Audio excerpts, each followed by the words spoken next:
I didn't try to find out. I definitely asked anyone who could have given me some information. I definitely asked them, do you have some knowledge of this group or the other group that came out from Ostrowiec? But unfortunately, I didn't get any information whatsoever about my family.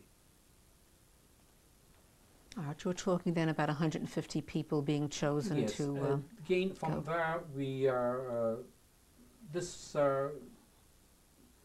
they took us to a place which was outside, not far from Munich. Yeah, it was on the way, Dachau was on the way. It must have been about maybe 25 kilometers from Munich. And the place was called Kloster Indersdorf. It was a monastery or a church, whatever. I don't know exactly, but this was the name of it, Kloster Indersdorf. The place was called, it was a village, it was called Indersdorf. And Kloster is a church or abbey or whatever. They placed us in this cloister. Here we went through medical examinations, thorough medical examinations by physicians appointed by the American Army, also by the British, to see to it that we are somehow halfway healthy to be able to travel to England. I went through quite a number of examinations, and thanks God, they found me to be healthy. I complained on one instance that my eye vision wasn't 100% perfect.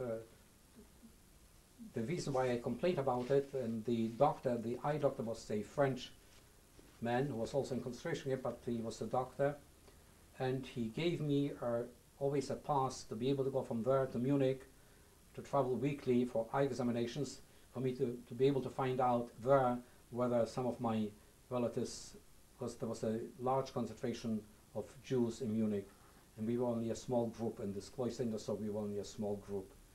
I would say about 100, 120 people all in this place.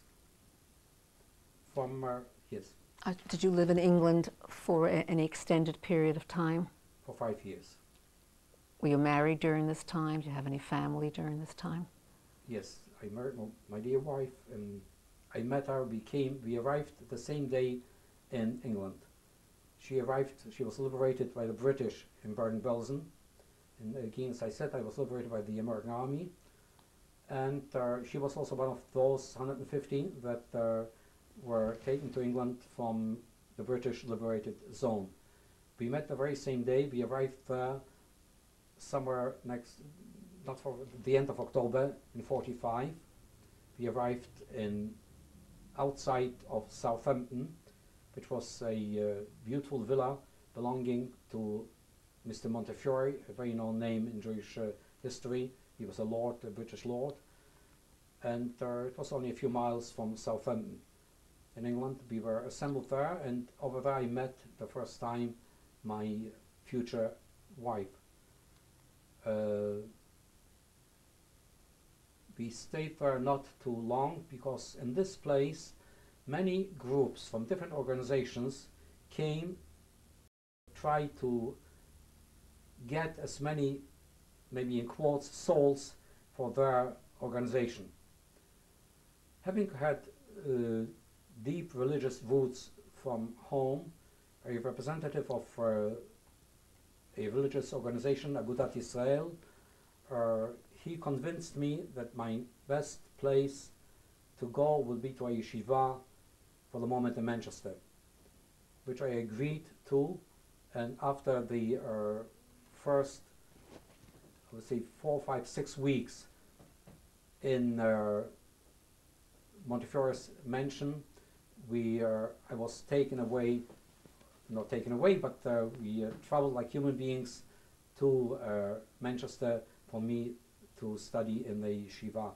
My wife was taken from there to a hostel in London, where she stayed there, which was about a half a block away from the towers of Towers of London. Did you get married in England? What year was that? We got married in London 2 years later, in 1947. And you say you stayed in England for 5 We years. stayed in England for 5 years.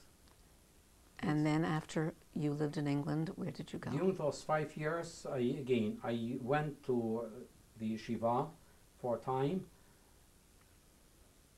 After the first half year or year, I decided, also I got in touch with my relatives in Israel, because my father, he had a brother and a sister who went to Israel, to Palestine before the Second World War.